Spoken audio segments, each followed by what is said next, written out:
piramida tahu ya, atasnya kecil, dia paling puncak, terus bawahnya besar gitu ya. Jadi kalau misalnya harga tinggi kita ambil sedikit, misalnya kita mau ambil 100 lot, belilah 10 lot ya, turun lagi belilah 10 lot, turun lagi beli 20 lot, turun lagi belilah 30 lot. Jadi makin ke bawah makin besar, beda. Nah, tapi seringkali terjadinya terbalik, belinya misalnya mau 100 lot, belinya langsung 80 lot atau 50 lot, pokoknya makin lama makin 10 lot, jadi terbalik piramidanya ya.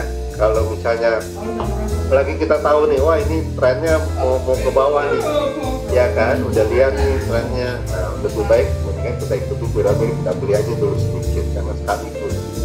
Terus sedangkan nggak sabar kalau punya posisi yang merugi. Jadi kalau misalnya melihat wah ini nggak benar nih, teknikal udah nggak bagus, market nggak bagus, Dow Jones minus 1.500, 2.000 gitu, udah nggak sabar buang aja dulu seperti itu. Tapi suka kadang-kadang yang dijual yang untung, yang udah untung dijual banyak tuh.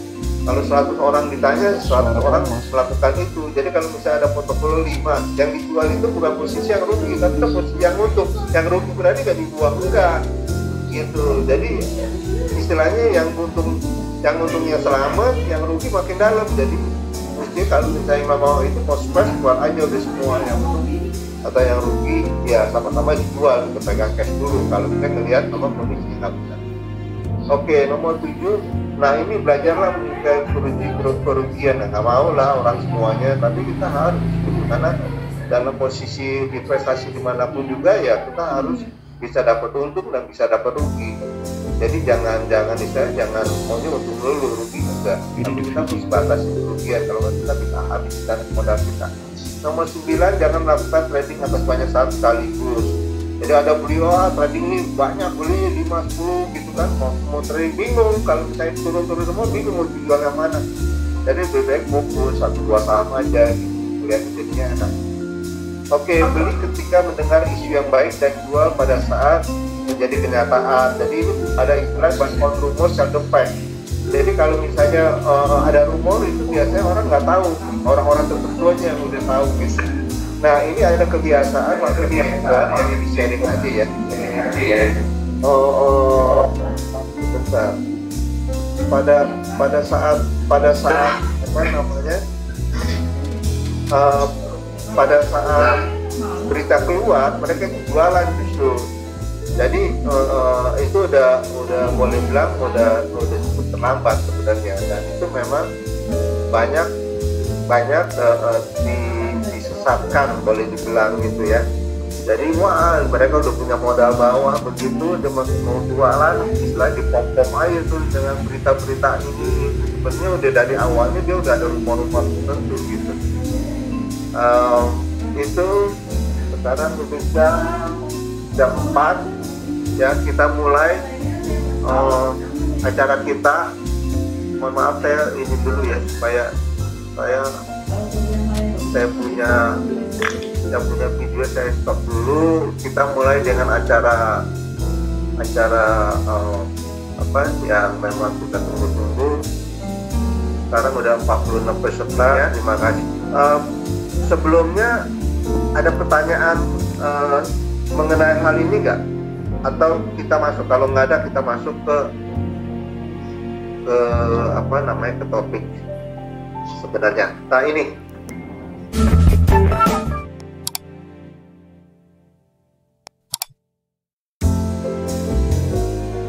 kita masuk ke topik pembicaraan berkaitan dengan teori momentum. Tadi ada bertanya mengenai Wika. Ada awalnya ada Wika. Nah Wika, saya mau coba sharing mengenai Wika. Hari ini saya mau tambahin dengan pembahasan mengenai composite atau IHSG. Karena bagi yang percaya dengan teori di mana kalau IHSG turun, saham turun. Nah, ada yang percaya begitu, ada yang enggak, karena dia lagi megang saham-saham unik gitu. IHSG turun dia bisa naik sendiri, ada seperti itu dan seringkali terjadi.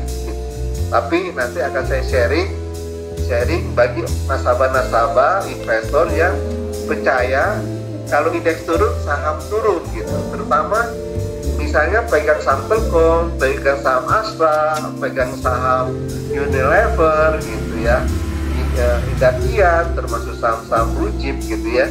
Nah percaya tuh, karena indeks itu dipengaruhi oleh mereka kayak Bank Mandiri, BRI gitu ya. Jadi acuannya salah satunya ini, pada saat dia lagi tenang-tenang aja saham-saham blue chip biasanya tenang, memang indeks itu dipengaruhi oleh naik turunnya saham blue chip yang punya yang punya kapitalisasi besar, terus yang punya istilahnya bobot. Walaupun kapitalisasi besar, tapi floatingnya sekarang kan floatingnya itu dijadiin salah satu bobot juga ya. Kalau di bawah 10 itu dia punya bobotnya sedikit pengaruhnya. Makanya kenapa Unilever itu jatuh terjun bebas, Sempurna terjun bebas, karena dia punya floating atau saham yang dilepas ke masyarakat sedikit. Jadi fund manager yang suka beli saham yang compare to index, yang indeks mau kemana dia naik, jadi dia selalu acuannya di indeks. Nah itu saham-saham itu mereka lepas karena udah tidak bisa jadi acuan lagi ke indeks, karena memang floatingnya itu dan bobotnya jadinya kecil kalau floatingnya sedikit. Oke, kita balik dulu ke Wika itu kita lihat ya, bahasa pertama Wika. Ini monthly-nya mau kemana nih Wika ya? Kalau kita kan kemarin lihat garis kuning itu garis gravitasi. Jadi artinya apa?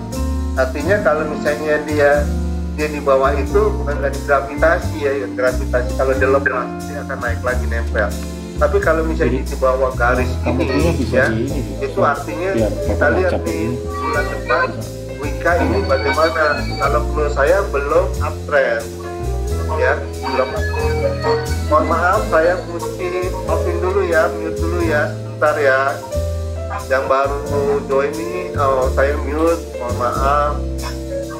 Saya mutein dulu, tolong supaya enggak ngeganggu, langsung pas join di itu ya, di mute ya. Oke, thank you. Nah ini kalau saya lihat ini untuk technical Wika bulanannya ini bisa turun sama seperti yang ini nih ya. Ini di bulan apa nih terjadi ini? Jadi pada saat dia udah main di bawah garis itu di Maret 2021. Nah ini Bapak Ibu sekalian yang telat memahami ini ya, ini supaya jangan terjadi lagi. Jadi kalau misalnya candlesticknya udah di bawah garis itu, hati-hati ya. Waktu itu harganya 1.505, dia punya close-nya di 1.535. Jadi waktu kita di bawahnya kuning ya, jadi ini kelihatan ya, tapi lekukannya udah kelihatan lah, lekukannya itu mau turun. Jadi untuk Wika hati-hati ya, trennya masih belum up. Antam,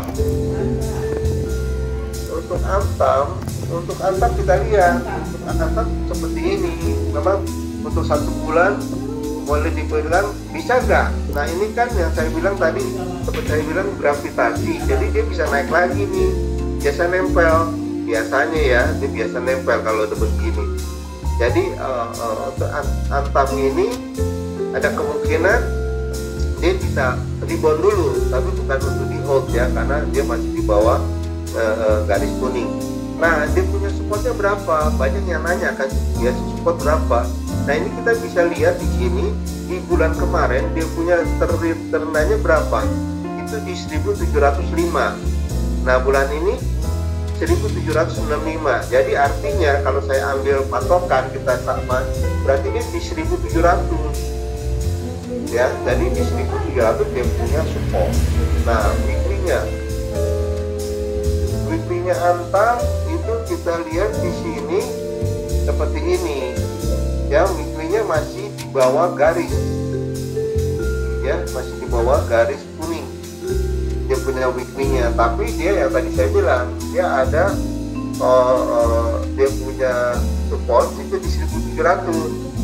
Jadi kalau misalnya besok dia turun 1.700, dikarenakan monthly-nya menarik, ya, monthly-nya menarik nih, bisa ada rebound, itu boleh akumulasi, maksudnya coba spekulasi untuk di bawah 1.800. Kalau misalnya di bawah, kita kan yang namanya saham itu mau berdagang ya, berdagang. Kalau bisa beli di bawah, kenapa beli di atas? Kita harus beli itu model di bawah, jadi lebih nyaman. Tapi kalau dibayar di bawah 1.700 itu udah break, berarti udah 1.690. Kalau tutup di situ itu harus siap-siap, harus dilakukan cut loss kalau berani dijual rugi gitu. Ya, ini untuk daily-nya seperti ini. Untuk daily-nya sih bagus. Ya, untuk daily-nya bagus. Ini masih di atas dia punya garis kuningnya. Garis kuning kan 1.820 kalau dilihat di sini. Ya, ini di sini 1845. Jadi masih bagus dan trennya bagus di sini. Ya, masih up. Cuma kan kita mau ambil momentum. Di berapa gitu momentumnya, ya kan? Nah, itu momentumnya kalau misalnya sampai di bawah, misalnya panik. Kalau sekarang sih dia punya terendahnya hari ini sih 1830 sih, 1830 masih di bawah, di atas garis dia punya kuningnya 1820. Jadi menarik. Silakan Pak John ada sorry, mau tanya, Bapak pakai simple moving average-nya ini disetting di berapa periodenya, berapa hari Pak? 5 hari Pak, jadi bisa di sini titik ini Pak, jadi masing-masing bisa cari sendiri ya, bisa buat di sini Pak John, 5 hari. Oke Pak, thank you. 14. Oke. MACD-nya di berapa hari Pak? MACD itu default, sama stochastic-nya juga default Pak. Oh default, oke Pak. Ya baik, thank you Pak. Sama-sama Pak. Ya, ini Antam tadi ada nanya Adro. Jadi Antam sama Adro ini waktu tanggal 8 pernah ditanyain juga. Kita lihat selalu monthly-nya. Kenapa kita lihat monthly-nya dulu gitu? Karena kita mau tahu arahnya dulu nih. Arahnya udah mau kemana nih? Ya, dari kemarin ada Adro, berarti ini monthly. Bulan kemarin dia lepaskan, dia punya ini, berarti dia punya garis kuningnya ini, jadi badannya nggak nempel gitu kan, tidak nempel. Nah itu di berapa? Itu di 2008 kalau kita lihat dia punya garis kuning ya.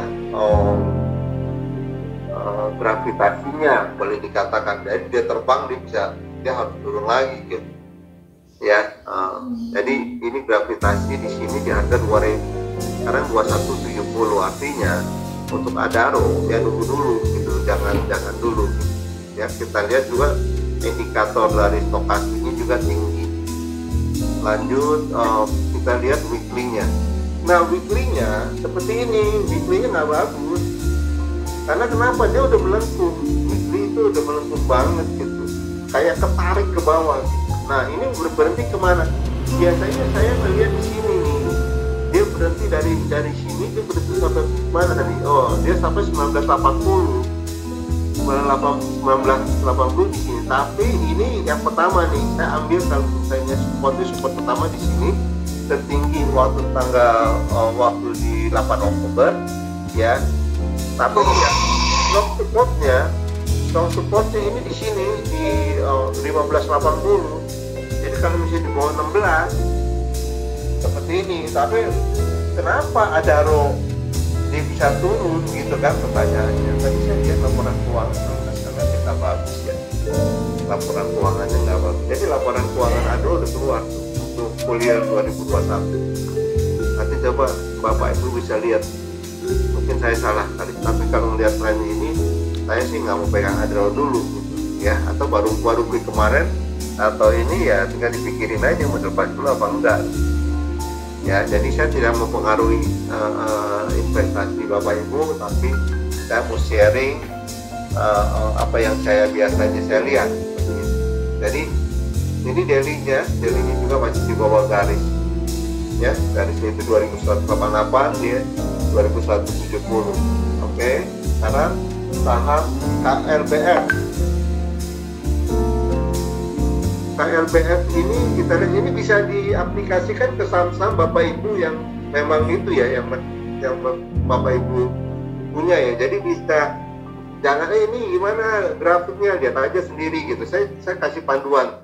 Kalau misalnya mau, saya mau dong, bisa, saya nggak ngerti gitu ya. Oke, Bapak Ibu coba pasang di komputer itu, namanya aplikasi AnyDesk, itu gratis. Jadi nanti saya remote, nanti saya bukain, saya installin seperti ini nih. Jadi Bapak Ibu tinggal masukin saham aja, tinggal rubah-rubah periodenya aja, monthly, weekly, daily. Kalau hour, minute janganlah, jam sama menit janganlah. Itu orang yang nggak ada kerjaan menurut saya sih, orang yang memang melototin. Kalau kita kan memang bukan kerjaannya melototin monitor gitu kan, ya beli santai aja, tapi kita bisa lihat arahnya. Nah, Kalbe bagaimana? Nah, Kalbe ini begini, berhenti dia ya, indikatornya udah di atas, terus dia punya tertinggi di sini nih, bulan kemarin tuh tertingginya di 1730. Sebentar ya, saya mesti mutein dulu, mohon maaf, ada beberapa saya mesti mute, maaf ya, saya mutein dulu. Oke, saya mutein lagi sampai yang suaranya masih belum oke. Ya, oke. Jadi itu tadi dia punya tertingginya. Nah, tinggal lihat ini tertingginya kan layak apa enggak kita beli sekarang gitu. Ya, dia di harga 1730 dengan, nah persentasenya berapa? Kalau dia sampai ke sana, kalau bisa persentasenya nggak menarik, ya tunggu. Nah, ini monthly-nya, indikator lebih tinggi tuh 80. Ya berarti dia udah berbulan-bulan naik tuh, 1 bulan, 2 bulan, 3 bulan, 4 bulan, 5 bulan tuh. Ini bulan ke-6. Ya setelah apa enggak tuh udah naik 6 bulan, begitu baru kita beli. Nah, weekly-nya ini nggak bagus kalau menurut saya. Pertama, dia punya ininya di bawah garis kuning. Terus yang ini juga di atas, dan ini sudah memotong nih. Kalau kita lihat nih udah turun ke bawah nih. Jadi saya rekomendasi untuk KB Pharma, kita lihat daily. Untuk KB Pharma nunggu aja dulu. Nunggu kalau misalnya ada penurunan yang cukup banyak. Kalau memang mau untuk buy on dip, bottom fishing, yang beli terus naik 2-3% jual gitu. Kan jangan misalnya kalau saya nih ya, anjuran saya habis beli jangan lihat lagi gitu. Oke, beli berapa ditambah 3% atau 5% pasang jual. Dan kita ada namanya feature atau ada aplikasi di sini, ada kalau itu ada GTM. Kalau kita beli kan tadi daily apa, ada GTM itu. Dari mana kita mau beli pada saat itu, harga di atas atau di bawah, itu pilihan aja ya. Oke. Terus NISP, kita bahas NISP ini monthly-nya seperti ini ya, kurang begitu ada gerakan. Weekly-nya seperti ini, udah ada signal ya, udah ada signal bagus untuk weekly-nya. Tapi mesti ya kita nunggu minggu depannya. Kalau mau spekulasi silakan ya. Tapi signal untuk ininya enggak. Kalau daily ya kita lihat dia udah berhari-hari naik nih. Apakah kita mau masuk? Ya kan, kalau misalnya kita tarik dia punya ininya di sini, kita bikin trend line-nya. Ini trend line-nya di sini gitu. Ya, trend line-nya di sini udah bener-bener puncaknya gitu. Sekarang pertanyaannya, kenapa tidak waktu dia dari main di bawah garis, dia daily-nya main begini, dan kita tahu dia punya untuk atasnya di sini resisten, dan sekarang di sini gitu. Mau beli apa dia bisa break high? Gak ada yang tahu sih gitu. Tapi kalau saya nggak mau sih untuk spekulasi, nanti dulu deh, tunggu aja dia beneran break, terus lihat 1-2 minggu dia benar-benar break apa enggak gitu, atau beberapa hari dia break apa enggak ya. Ini tinggi, terus indikator untuk daily-nya juga udah tinggi. Oke. Lalu tadi ada yang bicara Bukit Sentul, ada yang nanya Bukit Sentul. Nah, Bukit Sentul kita lihat di sini ya tren untuk ininya stokastiknya kurang, memang harga 60-an sih saya main harga 6 bulan gitu gimana ya, agak spekulasi, nggak berani untuk pegang long. Nah ini udah untuk weekly-nya dia udah mulai naik gitu ya, udah mulai dengan volume. Selalu daily-nya seperti ini gitu. Ya daily-nya seperti ini. Kalau ini sih uji nyali kali ya. Saya untuk main saham trend, pokoknya di bawah 100 itu uji nyali dah. Kalau berani ya uji nyali aja gitu. Saya berani main nggak berani, tapi nggak lama sih. Paling kalau itu naik itu kalau misalnya 2% atau berapa, kalau turun ya lepas lagi. Saya nggak suka untuk megang saham seperti ini sih, very sorry. Oke, sekarang Indi sekarang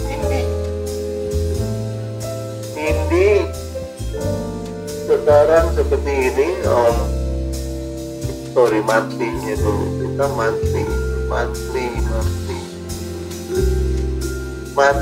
seperti ini. Monthly-nya ya kita amati bersama. Dia udah ini masuk ke bulan kedua. Ini Indika ya, trennya sih udah di atas, udah cukup menarik gitu ya.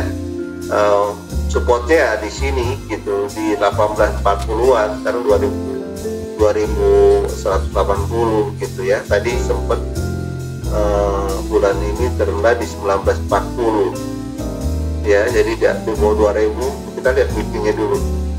Weekly-nya seperti ini ya, indikator stokastiknya udah di atas ya, udah di atas. Dia memang waktu kemarin minggu ketiga itu, jadi di sekitar tanggal berapa di Januari ya, di awal ini weekly 28 akhir Januari dia naiknya cukup lumayan kencang gitu, dari 1585 sampai ditarik sampai 2175 gitu, 2170 dia main sampai 2230, dia berhenti di sini ya. Ini untuk weekly-nya ya, masih mau up. Kalau dilihat dari monthly-nya it's gonna up gitu kan, menarik Indi gitu kan. Tapi pertanyaannya ini kapan masuknya? Kita lihat daily-nya dulu gitu. Kita kan mau dapat murah gitu kan. Daily-nya menarik loh, hari ini naik tuh 110 rupiah ya. Jadi kalau lihat ini indikator stokastiknya juga bermotong gitu kan. Nah ini juga MACD-nya bagus nih kelihatannya, tapi saya mau minta diskon sih ya. Diskon berapa? Nah ini yang paling menarik kalau dia udah break di sini nih. Kalau Indika udah break di harga 2230 untuk tertingginya 2230 tertingginya dia berapa?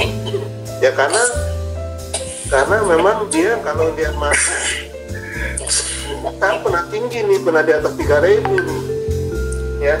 Jadi nggak tahu dia bisa terus naik. Kalau dia matinya kan memang menarik ya.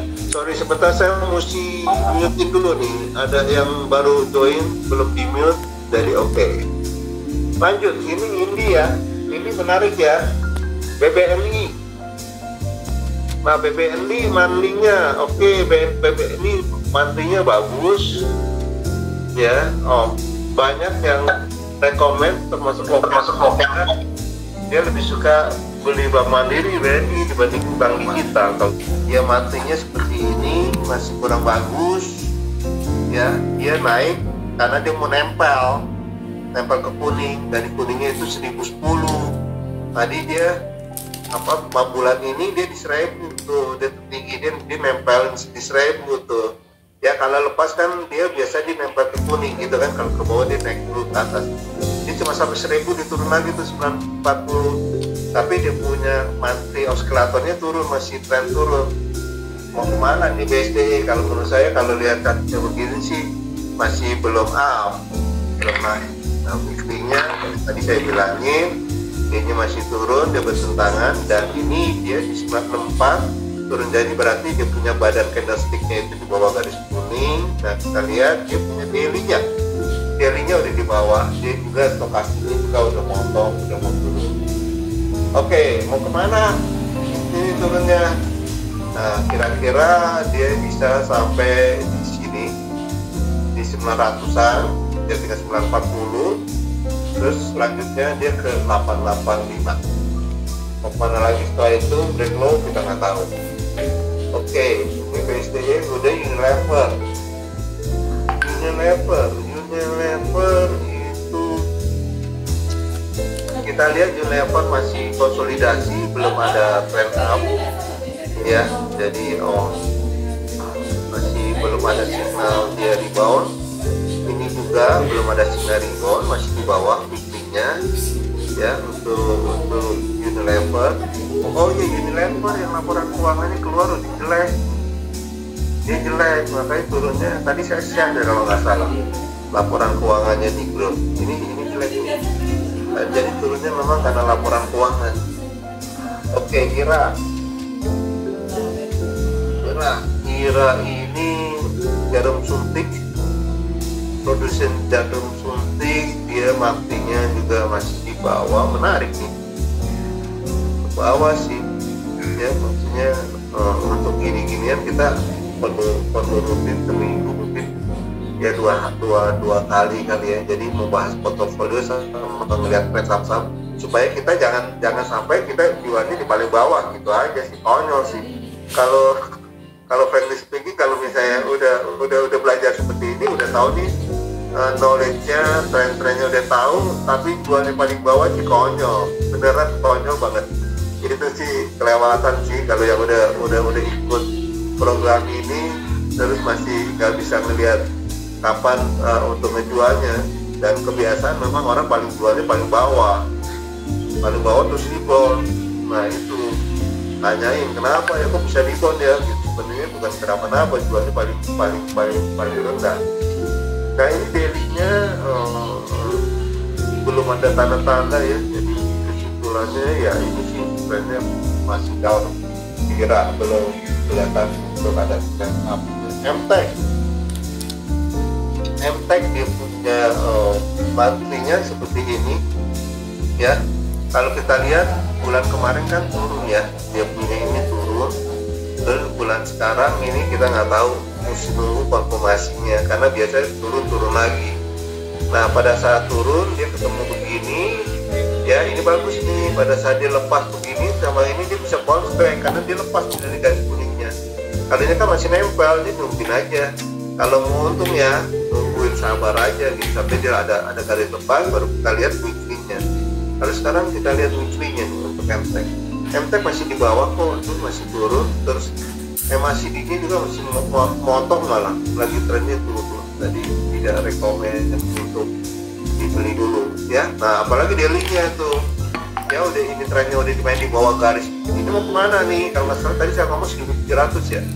Iya benar tuh 1.700. Iya benar 1.700, udah berhenti di sini dulu ya.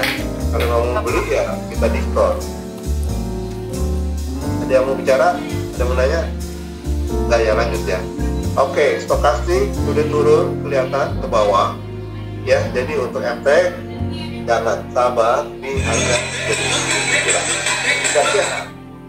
Indah Kiat ini matinya seperti ini ya, masih dia main di bawah, belum ada tren untuk naik ya. Terus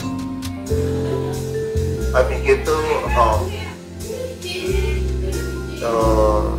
dia weekly-nya juga nggak bagus ya, dia masih di bawah garis ya.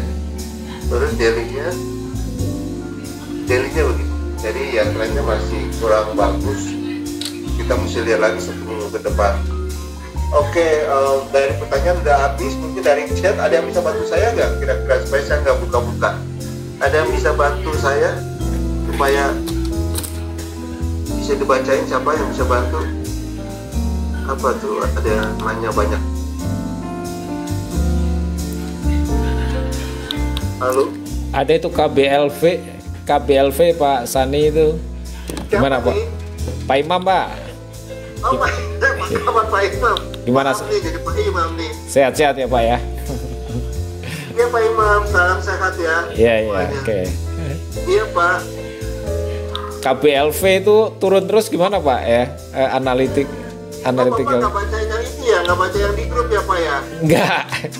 ini Belum. Bapak personal nih. Oh, maksud saya di grup. Oke. Oke Pak. Di grup. LV dulu ya Pak ya. Boleh Oke. boleh, baik Pak. Pak Imam dulu. Nanti setelah ini saya baca sendiri deh kalau itu yang di grup. Siap siap. KBLV begini Pak, memang udah lepas Pak di sini. Apakah pertanyaannya dia bisa rebound? Ini lepas biasanya dia naik Pak, dia nempel nih Pak garis kalau ini ada potensi. Tapi nggak tahu kenapa dia ini turun. Kan ini laporan keuangan ya Pak ya. Jadi sekarang momentum untuk laporan keuangan keluar. Jadi ada orang yang udah tahu duluan laporan keuangan itu jelek, jual dulu Pak. Kayak Unilever yang tadi saya bilang kan, karena laporan keuangannya jelek itu turun gitu loh Pak. Iya. Nah kita lihat Pak, jadi ini momentumnya kita lihat, oh jelek kenapa ya gitu, hati-hati dengan laporan keuangan. Nah ini kalau weekly-nya dia udah lama Pak dia turun. Kalau Pak Imam itu lihat, ini dari beberapa waktu yang lalu Pak, dia udah confirm dia turun nih Pak, di sini nih Pak. Nah, itu waktu di 760 Pak. Jadi makanya pengetahuan ini di di weekly-nya ini saya seringkali dipakai weekly sama daily Pak. Pasti sih untuk sekali lihat trennya aja. Tapi ini penting nih untuk weekly-nya. Jadi ini waktu itu di Desember 2021 ya untuk weekly-nya. Dan itu waktu itu harganya 760. Makanya kalau udah tahu begini kita lihat begini. Nah, ini kan dia waktu itu turun sampai 700 dia naik lagi tuh Pak ke 835. Untuk apa? Untuk dia nempel dulu nih Pak ke garisnya tuh, yang garis ini Pak gitu. Terus turun lagi Pak gitu. Ya jadi ini waktu di 17 Desember ini waktu di 700 dia lepas Pak garisnya di atas, dia ke bawahan gitu loh Pak. Jadi dia naik bukannya dia naik terus ya, enggak, cuma technical rebound aja untuk menjemput ke garis kuning terus turun lagi Pak. Karena pada saat di sini ini dia memang trennya udah motong tuh Pak, dia punya MACD-nya juga dia udah motong di sini, itu di sini juga udah di bawah udah motong, jadi di sini udah bahaya. Jadi waktu naik begitu jangan tipu, itu trading oke. Tapi untuk dipegangin, nah itu susah tuh, karena Bapak Ibu semuanya belum ada teknik seperti ini. Apakah saya beli untuk di hold atau saya untuk trading gitu kan? Biasanya belinya benar gitu kan, belinya benar. Tapi waktu naik nggak dijual, dia turun lagi. Habis turun ya dari 675 sekarang 440. Iya, sekarang dia naik lagi tuh kemarin sempet tuh. Sekarang 440 Pak, betul. Iya, sempet dia naik lagi tuh 655 tuh. Dia naik lagi, dia turun lagi gitu. Nah, pada kalau misalnya kita udah tahu kalau dia punya MACD-nya lagi tren turun, dia naik itu kecepatan.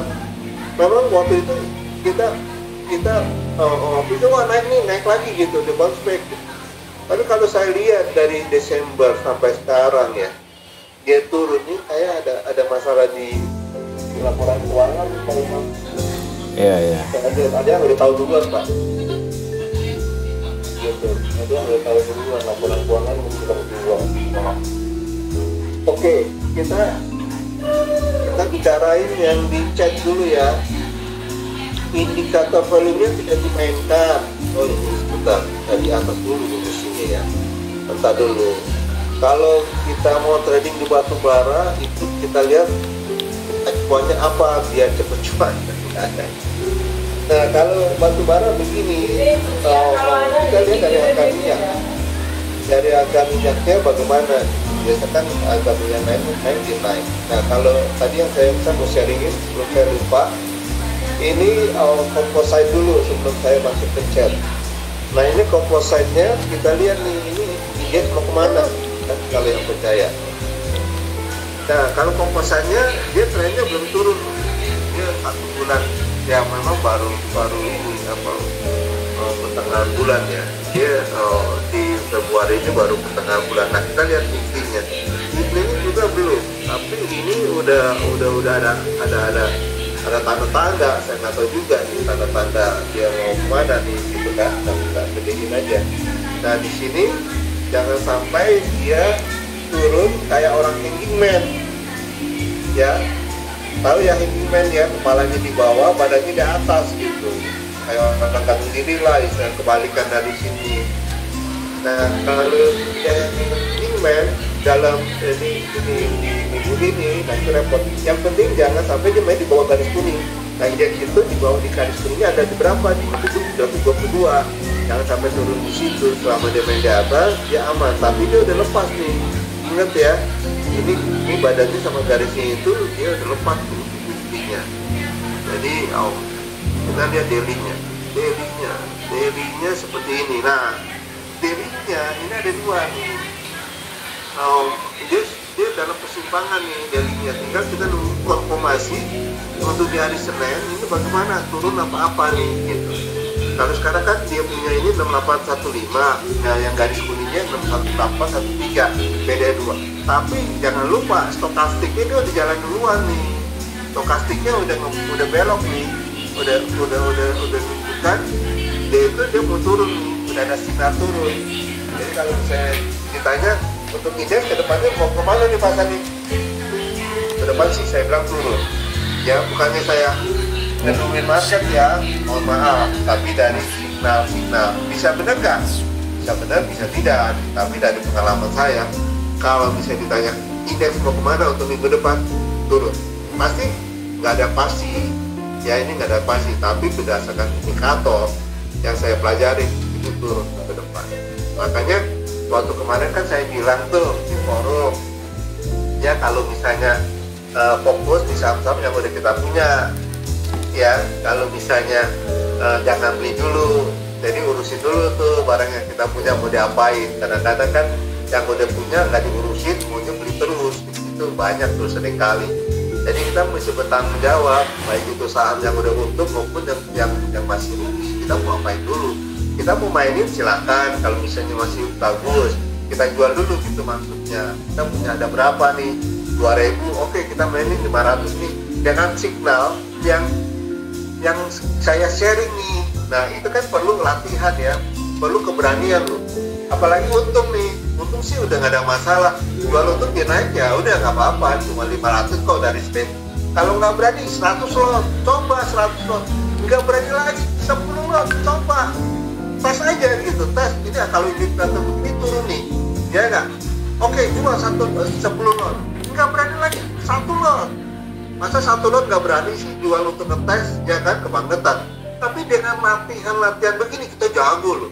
Oh iya bener, dari 1 lot, kenapa nggak jual 10 lot ya? Kita jual 10 lot gitu kan. Oh iya bener kan, lumayan daripada barang didiemin dan dimanfaatin. Mendingan kita coba untuk manfaatin, sekalian belajar teknik ini gitu. Bener kan? Ya kalau nggak nanti nggak bisa bertumbuh. Kalau dari 1000 lot nggak berani 100 lot, nggak berani 10 lot, nggak berani 1 lot, jual 1 lot nggak berani, itu berarti ya istilahnya kebangetan. Karena memang signal-signal ini perlu kita pelajari. Kalau udah mastering, udah jago, 1000 lot jual 1000 lot, lihat gitu. Karena kita udah terbiasa, ini bener nih gitu. Tapi kita mesti ada niat gitu. Ini market mau turun, saya punya barang udah untung atau rugi baru 2-3%, ya oke, saya mau jual dulu apa enggak, itu mesti ngomong sama diri sendiri, mesti kompromi.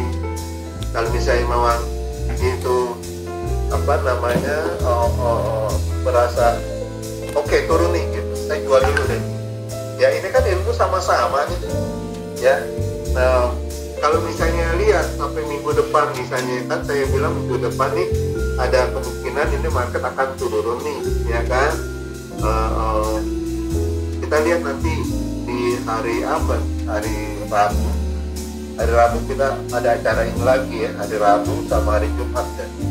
Kita coba Rabu atau ya Rabu Jumat kita lihat dua hari. Jadi dengan begini kita bisa memaksimalkan posisi atau portofolio yang kita masih punya gitu, jangan didiami. Atau misalnya kita udah habis gitu kan, udah beli apa enggak, nunggu kapan, nunggu nanti pada saat ada signal lepas gitu ya. Jadi ini untuk orang yang biasa percaya dengan kalau indeks turun saham bisa turun. Oke ya, lanjut kita ke pertanyaan lagi, batubara tadi ya. Jadi batubara lihat dia punya laporan keuangan sama lihat harga minyak. Oke. Sebentar, ada lagi nih yang suaranya saya mesti matiin dulu ya, mohon maaf dimatiin dulu karena masuk. Oke, tadi pas kita udah kan ya, was kita belum bisa ya, tapi sebentar, nanti ada di atas dulu, saya satu-satu coba lihat. Antam sudah ya, udah. Oke. Breeze sama Toba.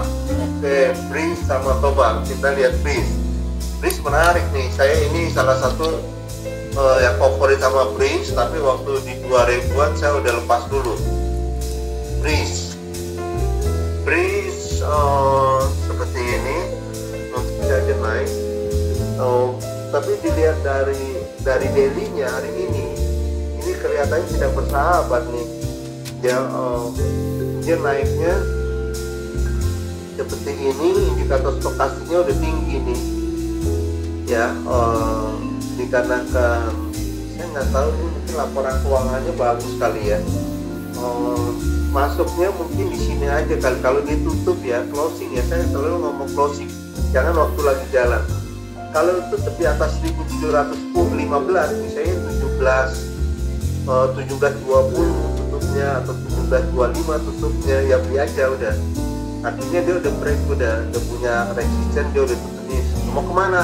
Yang tadi saya bilang ke 18-an ya, di 1800-an. Nah tinggal hitungannya 1720 ke 1800 jadi berapa? 80 rupiah. Ya udah dapat berapa tuh kalau dalam seminggu atau 2 minggu dapat begitu ya. Jadi 80 bagi 1720 kali 100, cuma saya dapat 4,5%, 4% enggak?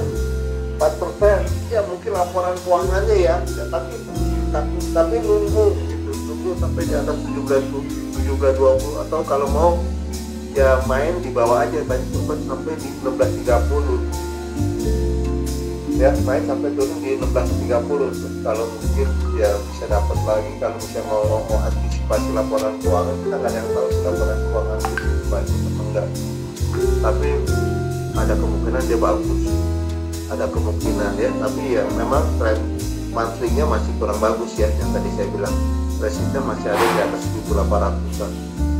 Oke, terus Toba belum ya, Toba ya. Toba, kita lihat Toba kita lihat di sini. Toba memang sudah lepas ya, dia punya ininya, dia ada kemungkinan dia ke bawah, dia jemput, dia punya garis kuningnya dulu. Ini di 1195 garis kuningnya, 11.5, dia 1600-an, mungkin enggak kali ya, mungkin dia berhenti di tengah-tengah kali ya. Coba lihat MICD-nya kita lihat di sini, MICD-nya seperti ini, daily-nya kita lihat lagi, daily-nya lagi turun, yang punya MACD-nya mau lagi turun ya, jadi turun ya, tinggal nunggu. Nah ini di berapa nih spotnya di sini, kali ini coba di sini di 1345 ya. Kalau memang mau coba masuk Toba ya di level-level sini aja. Oke. Apalagi saya buka lagi mana chatnya. Oke, chatnya di sini. Langsung nanya aja deh ya. Bri sudah, ABLV sudah, AGRS Sumarekon, oke, Sumarekon, AGRS dulu ya, baru Sumarekon ya, langsung ngomong ya nanti ya. AGRS 172 ya, harga saham-saham seperti ini nih. Nah, kita lihat ini nggak bagus, masih di bawah. AGRS-nya ini juga belum ada signal, dia belum ada signal. Daily-nya sih seperti ini, tapi indikator stokastiknya ini nggak yang tinggi sih ya. Ini kadang-kadang saham seperti ini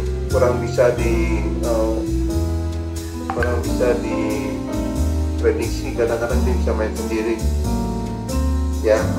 Tinggal lihat aja dia punya perkembangannya. Sumarekon ya, ini tinggi sih. Oke, Sumarekon seperti ini.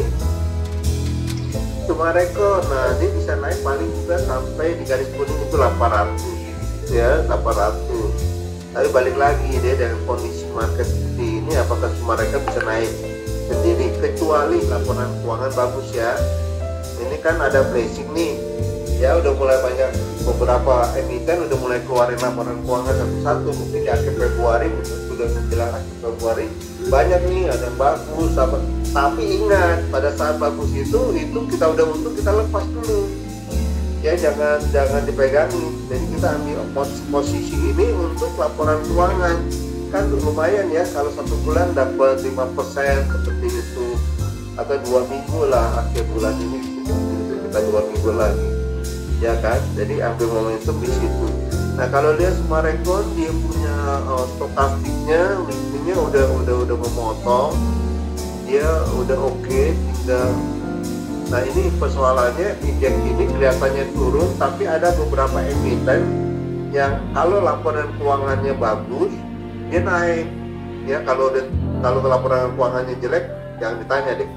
Cuma ini nih Sumarekon nih, daily-nya ini dia lagi turun, nggak tahu nih kenapa.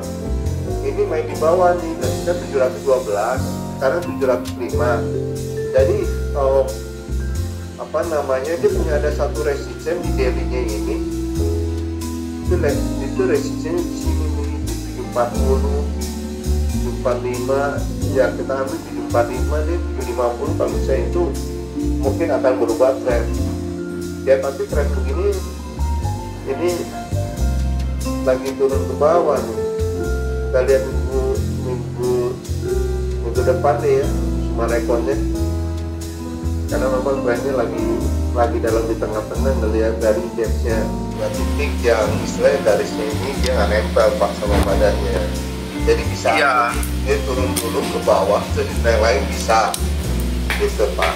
Jadi ya ini kelihatan gap tadi seolah-olah kayak mau nutup gap, dan saya tungguin di bawah nih, tungguin di ARB, ternyata dia malah mantul balik.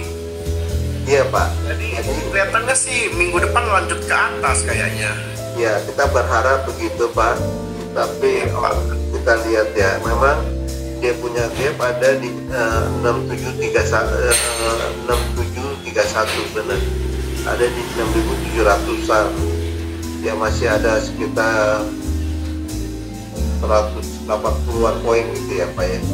80-an poin lagi. Tadi kan udah sampai 6770-an dan dikit lagi tuh. Kalau misalnya ketutup separuh gap kan udah lumayan lah. Hanya dia nggak mau ngasih, ada perlawanan ke atas.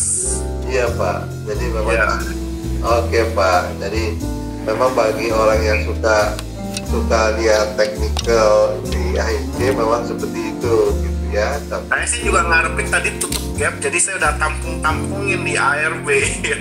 Jatahnya nggak dikasih. Iya benar Pak. Ini yang saya bilangin Pak, untuk daily-nya memang masih ada arah seperti itu. Cuma dari stokastiknya aja Pak yang kelihatannya kurang bagus untuk indikator daripada IHSG daily-nya. Oke, ya Pak, terima kasih. Mas Ani. Iya. Mas Ani, era dong, era. Apa? Mas Ani. Era. Era ya, sebentar ya, Ibu dulu ya. Era ya Bu ya.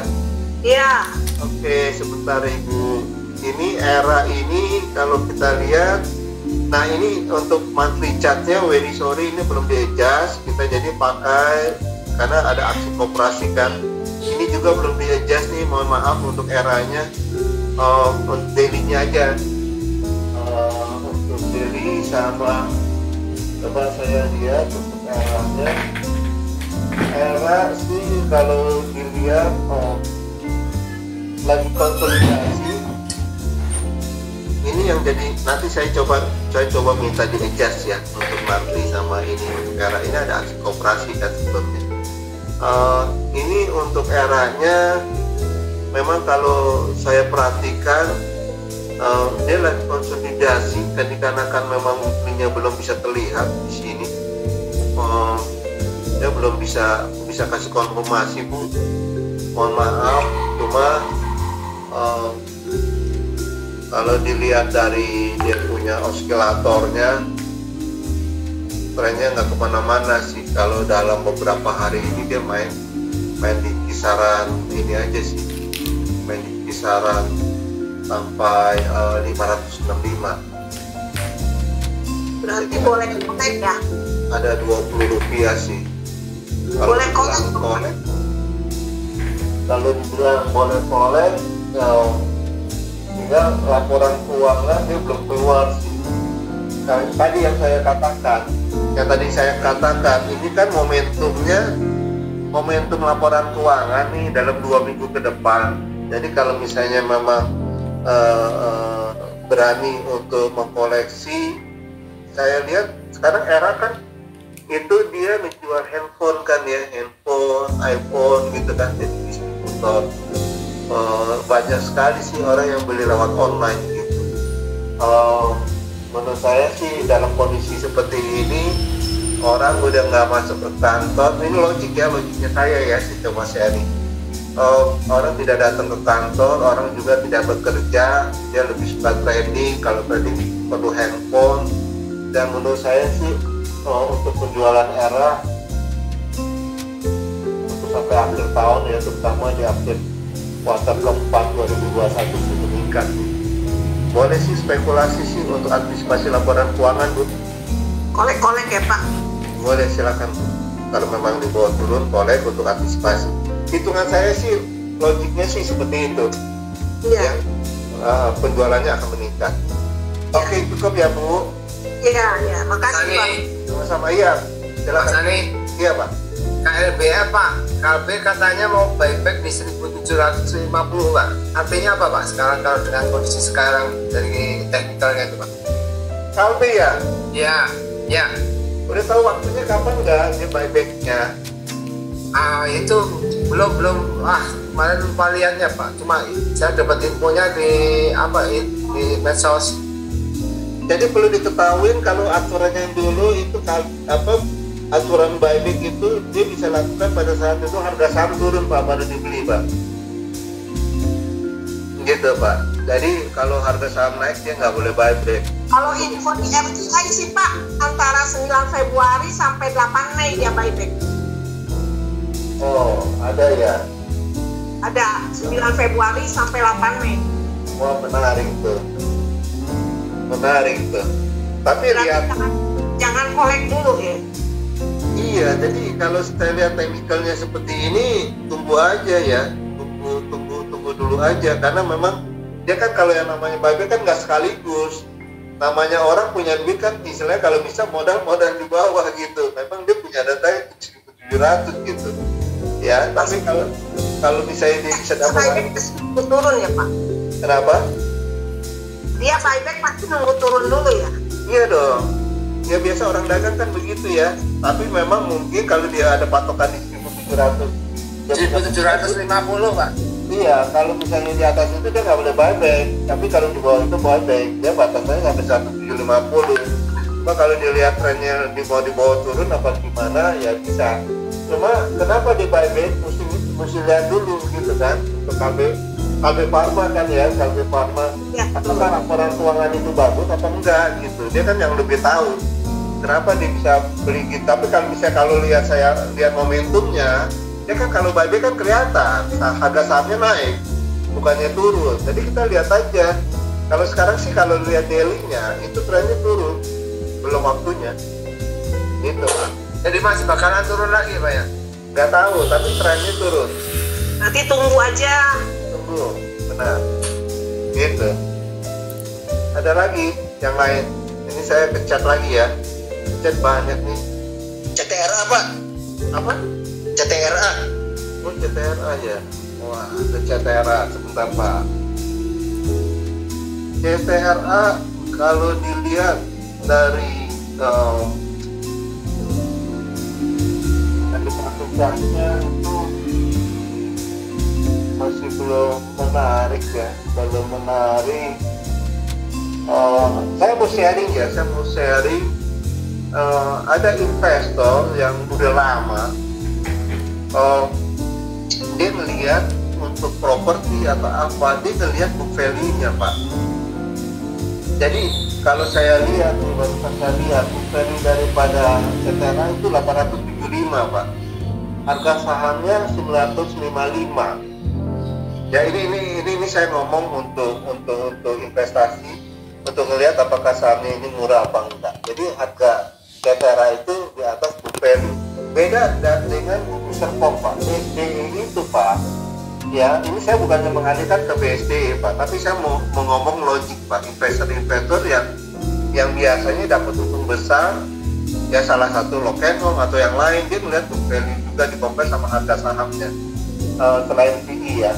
Nah dia melihat seperti itu. Kayak BSDE itu book value 1465. Nah ini saya mau lihat, jadi bukan teknikal aja, tapi kita lihat stock pick-nya ini benar apa enggak. Ya, baru kita fokusin di situ. Jadi kalau dilihat BSDE dengan book value 1465, harga saham 940, berarti kan di bawah. Jadi masih ada namanya margin of safety. Apa mungkin pernah dengar yang namanya margin of safety. Nah itu dari selisih antara book value terhadap harga sahamnya. Nah ini yang boleh dikatakan menarik. Kalau tadi kan CTRA-nya itu di atas Pak, jadi udah nggak ada margin of safety lagi Pak untuk CTRA. Jadi berdasarkan itu. Ya itu yang biasanya orang-orang tertentu ya yang punya banyak duit itu perlu yang namanya margin of safety, karena dia bisa beli bukan hanya 1 miliar sampai puluhan miliar Pak dia beli saham. Nah itu yang dilihat salah satu indikatornya. Nah balik lagi ke CTRA. Kalau CTRA ini kan monthly-nya, kalau misalnya lihat bulan yang lalu di Desember berat Januari ini dia ini trennya itu lagi turun Pak. Nah ini bulan ini kita nggak tahu apakah turun apa enggak. Lalu kita langsung balikin lagi ke fundamental. Kalau misalnya kita laporan keuangannya akan keluar misalnya di akhir Februari, apakah bagus penjualan properti? Kebanyakan begitu ya kan. Nah kalau saya lihat penjualan properti dengan kondisi COVID itu drop. Kalau Bapak nggak setuju, nggak apa-apa. Saya cuma menurut pandangan saya gitu. Jadi untuk laporan keuangan ini bisa bagus, apa bisa jelek. Nah kalau untuk untuk naik sedikit itu biasa ya. Tapi kita lihat teknikal untuk weekly-nya menariknya dia untuk weekly sampai hari Jumat itu dia seperti ini. Ya, dia punya stokastiknya dia bagus. Ya, dia punya MACD-nya juga dia lagi mau naik ke atas. Nah, butuh waktu 1 minggu ke depannya. Ya, kadang-kadang dia bisa false. Ya, bisa saat dia bagus begitu, bisa-bisa dia balik lagi turun. Contohnya itu seperti ini dia bisa naik, dia naik minggu berikutnya dia turun lagi. Gitu. Tapi ya kita lihat aja kalau untuk daily-nya kita lihat ya Pak, daily-nya ini weekly-nya sih menunjang. Nah daily-nya seperti ini berantakannya kenapa? Kita lihat nih Pak, dia punya resisten ini ada di sini nih, ada di level 970. Nah sekarang 960. Kalau menurut saya, kalau misalnya memang mau beli sekalian main, ya udah di atas saja, misalnya di 980, ya kan? Nah itu bisa main di atas 1000. Kalau misalnya sampai dia berhenti ya Pak. Jadi jangan waktu dia mainin 990 terus Bapak ngejar ke atas, jangan, bisa kejebak gitu. Ya itu CTRA, karena memang indikatornya tinggi di sini. Jadi nunggu untuk nembus resisten dulu kalau saran saya. Ada lagi yang lain?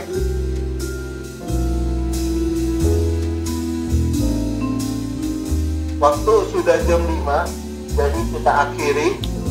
Pak, tadi mau bahas ini Pak. Tadi Pak Sandi bilang mau bahas Avia Pak. Oh iya, ingat aja. Avia ya. Avia menarik. Dia punya ininya apa namanya? Dia baru go public ya dengan harga IPO-nya di 930. Sekarang turun dari harga IPO-nya. Jadi kalau misalnya dilihat untuk ini kan sebenarnya dia turun nih, dia turun ke bawah. Saya lagi ngeliat 930 memang di 8 berapa sih terendah 820 830 saya kasih itunya, kasih signal untuk alert. Tapi kalau misalnya dilihat seperti ini, Avian Paint, saya nggak tahu kenapa laporan keuangan dia baru akhir 2020 dan 2021 itu belum keluar Avian Paint. Kenapa dia bisa turun-turun terus ya, dari harga IPO itu sih menarik ya Pak. Tapi kalau misalnya dilihat dari kalau dilihat dari chartnya, perusahaannya dia bagus. Cuma kalau produksinya dengan kondisi COVID selama 2 tahun itu jadi pertanyaan. Karena kan boleh dikatakan kan dia punya cost-nya besar, sedangkan untuk transportasi saya masih mempertanyakan dia punya fundamentalnya Pak untuk Avian Paint Pak. Karena kenapa dia nggak bertahan di atas harga IPO, minimal di ini Pak, di bawah harga IPO Pak. Itu aja Pak. Itu dari ulasan saya Pak terhadap Avian Paint. Pak Sani boleh hilangkan ke BCA Pak. Apa Pak? BCA Pak. Oh BCA. Oh BCA ini termasuk saham yang namanya blue chip ya, yang memang bisa menggerakkan indeks. Jadi ini monthly-nya nggak bisa dilihat karena belum di-adjust, mohon maaf. Weekly-nya juga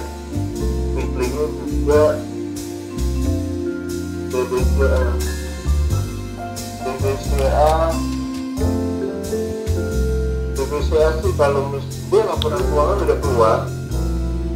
Dia udah keluar di 2021, full year-nya dia udah keluar.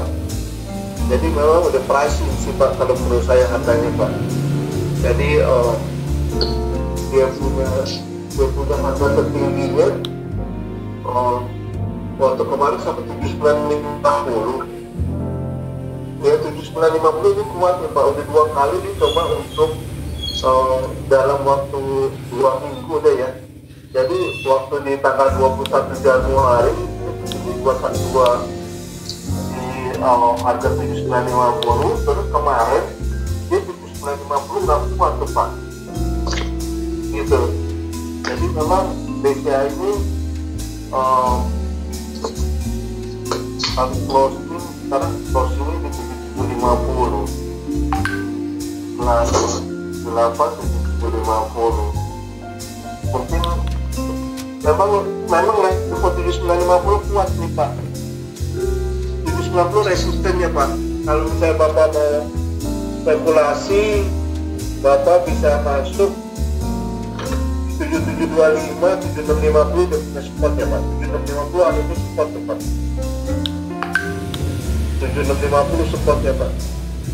Siapa Pak? Coba. Siap Pak. Supportnya sebenarnya di 7625 Pak. Dia punya closing support di 7625. Jadi di situ Pak. BCA sih boleh dikatakan saham yang aman, yang tenang-tenang aja gitu. Tapi kalau memang untung yang tadi saya katakan, kalau mau dapat untung yang besar di saham-saham seperti BCA, Telkom, terus Unilever apa ya, itu kalau misalnya market lagi jatuh cukup dalam gitu. Nah ini saham-saham seperti ini layak untuk memberanikan diri untuk dibeli Pak. Gitu aja Pak. Ada lagi, ada yang Terima kasih Pak. Pak Sani, saya Imam Pak. Ya Pak, silakan Pak. Ya, mohon izin, kan kelihatannya banyak juga teman-teman yang nggak bisa ikut. Ini kebetulan saya videoin Pak, saya bikin YouTube, boleh nggak Pak? Untuk biar mempublikasi terkait dengan ini. Gak apa-apa ya Pak? Silakan Pak. Oke, baik. Sekalian publikasi Pak Sani dan Lots lah. Baik, terima kasih Pak. Baik. Ini langsung saya bikin YouTube Pak. Terima kasih. Terima kasih Pak. Ya. Tolong di-sharing Pak, itunya dia punya YouTube channelnya Pak. Oh iya, nanti Pak langsung saya share di grup Lots Pak. Makasih. Terima kasih Pak. Ya. Terima kasih. Ya. Oke, lanjut yang lainnya. Mas Sani, Iya. AMRT dong. AMRT ya. Kita 10 menit lagi off ya. Jam 5.15 kita selesai ya. Mohon maaf. Selesai ya Pak. Iya Pak. Halo. Ya. Jadi monthly ya. Monthly untuk AMRT memang IMRT ini unik sekali nih IMRT. Dia kan mau kerja sama Bang Aladin ya. Dia Alfamart. Kalau dilihat dari monthly-nya, dia memang sudah ada mau balik lagi ke upgrade, tapi mesti nunggu. Ini kan baru minggu kedua nih dari bulan Februari, jadi masih nunggu 2 minggu lagi dan itu sudah memiliki laporan keuangan. Tapi udah ada sinyal. Kita lihat weekly-nya kita lihat seperti ini, udah bagus. MACD akan memotong, dan kalau dilihat dari trennya, memang dia punya ada support di 1170. Ya, itu pernah terjadi kejadian di sini pada saat dia turun, dia 1155. Di tanggal 4 Februari dia turun terus dia sempat naik terus diturun lagi, dia naik. Nah, kita lihat dia ini sekarang dia posisi dalam kondisi dia lepas. Dalam kondisi dia lepas begini, dia akan minimal dia akan nempel gitu kan. Kalau kita bisa lihat gitu, pada saat dia lepas akan nempel lagi, lepas nempel lagi gitu. Jadi kita nungguin aja, mungkin di bawah 1200. Kalau rekomendasi saya untuk kalau misalnya memang mau beli ya di 1200 atau di bawah 1200 gitu. Cuma ini nih daily-nya nih, karena di satu sisi kan kita mau beli, tapi di sisi yang lain nih daily-nya yang istilahnya bikin tidak nyaman. Tidak nyamannya di sini lokasinya dia dalam tren turun, terus dia punya garis simbol moving average-nya di 1250, harganya di 1235, jadi di bawah garis nih. Coba lihat nanti mungkin minggu depan kali ya, minggu depan kondisinya bagaimana, kita lihat, siapa tahu bisa dapat di bawah 1200. Kalau misalnya memang dia bertahan, dia diem, dia berhenti, misalnya closingnya di atas 1171 di garis kuning, berarti aman, berarti di minggu ketiganya mungkin bisa baik gitu. Jadi dari tanggal 14 sampai tanggal 18 kita lihatin aja dulu. Nah, nanti kan biasanya laporan keuangan ya kan, nah mungkin nanti di akhir-akhir di tanggal 20-an kan, 21 sampai 25 itu ambil posisi. Kalau misalnya memang sampai tanggal 18 di 1170-nya dia tidak nembus untuk closingnya ya. Gitu aja Bu. Ada lagi yang lain? Mas Ali, MLPL Pak. MLPL. Maaf, tinggal 5 menit lagi ya Pak. Dan yang di forum chat itu maaf kalau tidak bisa dijawab, belum terjawab. Oke. Nah, MLPL begini, memang dia naik, tapi dia trennya masih turun ya.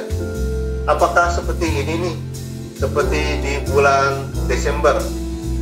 Ya, di bulan Desember kan dia mulai November dia kan lepas, terus dia naik, dia nempel begitu, dia turun, dia nempel baru turun lagi kan.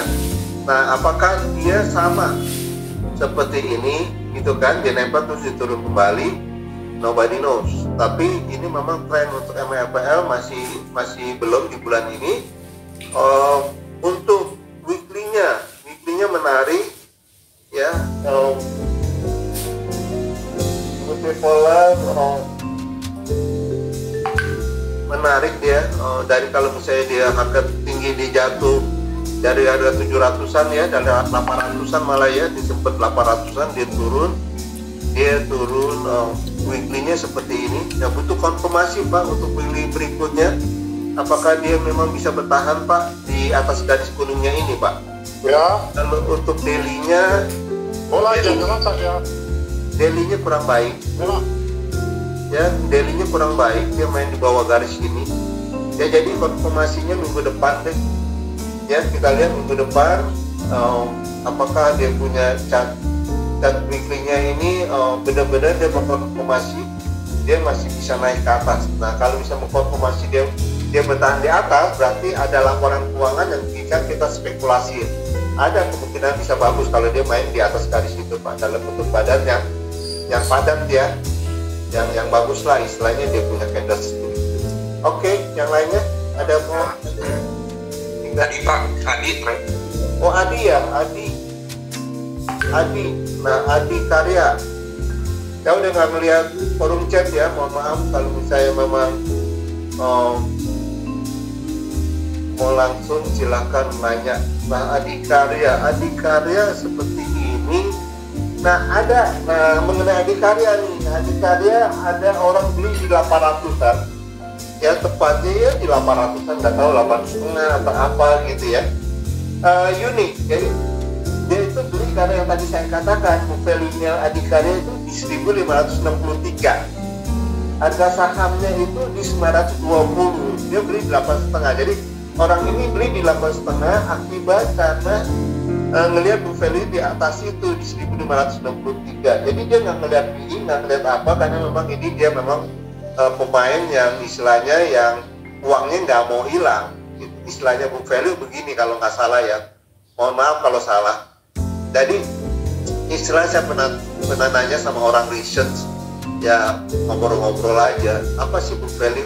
Book value itu begini, kalau misalnya sampai itu perusahaan bangkrut, itu dia nilai perusahaannya segitu ya, ngerti ya. Jadi kalau misalnya kenapa-napa ketika ada nilai perusahaannya berapa, oh di 1563 gitu. Jadi itu nilai perusahaan sama ininya. Ada kan kadang-kadang dia punya book value 100, harga sahamnya 5.000 seperti itu, ada kan, apalagi di tempat digital. Tapi itu fenomenal lah. Tapi kalau misalnya Sartorius itu seperti ini. Jadi kalau untuk melihat fundamentalnya itu kalau lihat dari monthly-nya memang kita lihat weekly-nya dulu ya Pak. Weekly-nya memang weekly-nya baik, bagus, sempurna. Bagi saya ini sempurna. Lalu saya nggak tahu apakah dia dapat proyek-proyek yang ada di kawasan itu ibu kota baru. Tapi sebentar kita lihat daily-nya, dari tinggi ke Kuningas. Jadi weekly-nya bagus, tinggal nunggu diskon aja sih Pak. Dan diskon sama laporan keuangan, weekly-nya sih menarik Pak, menarik. Bagus sih menurut saya kayak begini. Cuma tinggal kondisi marketnya aja mendukung apa enggak. Jadi kondisi ini mengulangi yang ini Pak. Berminggu ini bisa up. Semoga sih begitu dengan laporan keuangan. Kan kayaknya Pak ya. Waktu mati panggilan. Oke Pak, ada lagi Pak. Pak, kalau back value-nya KBLV itu berapa ya Pak ya? Pak Sani. Book value-nya KBLV Pak, friend ya. Itu 1428 Pak. 1428, sekarang harganya 440 ya? Iya Pak, menarik tuh Pak. Waduh. Gitu ya, Firstpedia tinggal lihat Pak. Memang ini salah satu saham yang kalau dilihat book value-nya memang menarik Pak, itu saham yang ditunggu-tunggu sama investor beli untuk disimpan Pak. Gitu ya. Seperti itu Pak. Jadi disimpan aja ya Pak ya, mungkin ya, nggak usah dijual sekarang ya. Iya, kalau misalnya dilihat kondisi seperti ini, terus kita lihat monthly-nya Pak dia lepas Pak, ada kemungkinan bulan ini mudah-mudahan dia bisa bounce back Pak ke atas dan mungkin mendekati garis kuning itu di 600-an Pak. Oh gitu. Oke. Baik Pak, ya, makasih Pak Sani. Cukup ya, Bapak Ibu sekalian, terima kasih atas waktunya. Sampai Terima kasih ketemu Pak. di lain kesempatan. Terima kasih Pak. Ya, makasih Pak. Terima kasih Pak Sani atas pencerahannya. Sangat bermanfaat buat kita yang pemula nih. Sama-sama, thank you. Terima kasih Pak Sani. Sama-sama Thank you Pak Sani. Thank you, salam sehat. Salam sehat semua. Oke Pak, izin lift ya Pak. Iya Pak, saya izin live ya Pak ya. Ya, makasih Pak. Ya.